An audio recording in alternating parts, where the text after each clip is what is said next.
Hello guys, तो मैं हूं आपका दोस्त सुमित। मैं अपने यूट्यूब चैनल में आपका स्वागत करता हूं। और अभी तो मैं हूं देहरादून स्टेशन और जा रहा हूं कानपुर स्टेशन। तो पिछली वीडियो में मैंने आपको बताया था मैं कहां जा रहा हूं, और मैंने अभी वीडियो भी नहीं डाली। तो मैं अभी आपको दिखाऊंगा देहरादून स्टेशन। तो चलिए देहरादून स्टेशन। ओके और बाय। आप लोगों ने जो पिछली वीडियो में प्यार दिखाया उसके लिए बहुत बहुत धन्यवाद। ऐसे सहयोग करते रहिए। मैं आपको बहुत जगह घुमाऊंगा। अभी तो ये शुरुआत है, कुछ नहीं है। तो अभी ट्रिप का आप लोग मज़ा लीजिए। और ये देखिए कितना अच्छा ये, मतलब अंदर स्लीपर है पूरा। और मैं उतर के अभी दिखा नहीं सकता हूँ, पर आप लोग रुक जाइए थोड़ा। ट्रेन देखें कितनी देर रुकती है अभी। अभी तो आप जूमिंग करके रुको, मैं दिखा रहा हूँ। ये देहरादून स्टेशन है।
Dreaming, dreaming. Are we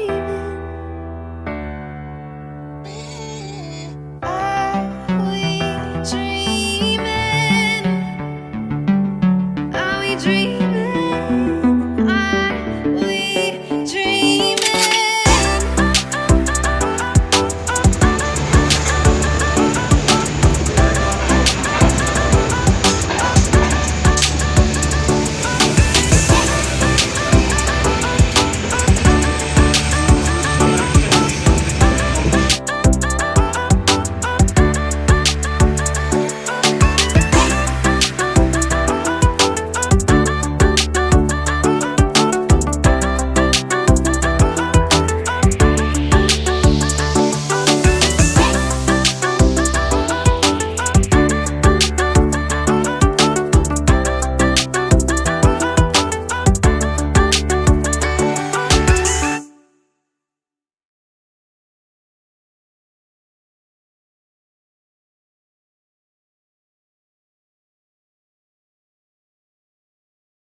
हम पहुंच गए हैं अपने शहर कानपुर में। और कानपुर देखिए सुबह सुबह कितना अच्छा लगता है। सुबह के तो अभी शायद 8 बज रहे हैं। कानपुर तो बहुत सुंदर लगता है सुबह सुबह। और पहले से बहुत साफ सफाई हो चुकी है कानपुर में। बाकी कानपुर तो बहुत अच्छा है। चिड़ियाघर 5 किलोमीटर, बहुत यहाँ घूमने के लिए बहुत जगह। मैं यहाँ रहता ही हूँ भाई, कानपुर में मैं रहता हूँ। सफाई तो है, थोड़ी बहुत है, ज़्यादा नहीं, पर क्या करें, सरकार कराती तो है। और बाकी देखते रहिए कानपुर के नज़ारे। यहाँ मॉल, यहाँ पर मॉल और चिड़ियाघर ये अपना बहुत अच्छे हैं। जेड स्क्वायर हो गया, बिग बाज़ार, गंगा जी, मोती झील 2 किलोमीटर।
खत्म। बाय बाय, टाटा, गुड बाय, गया।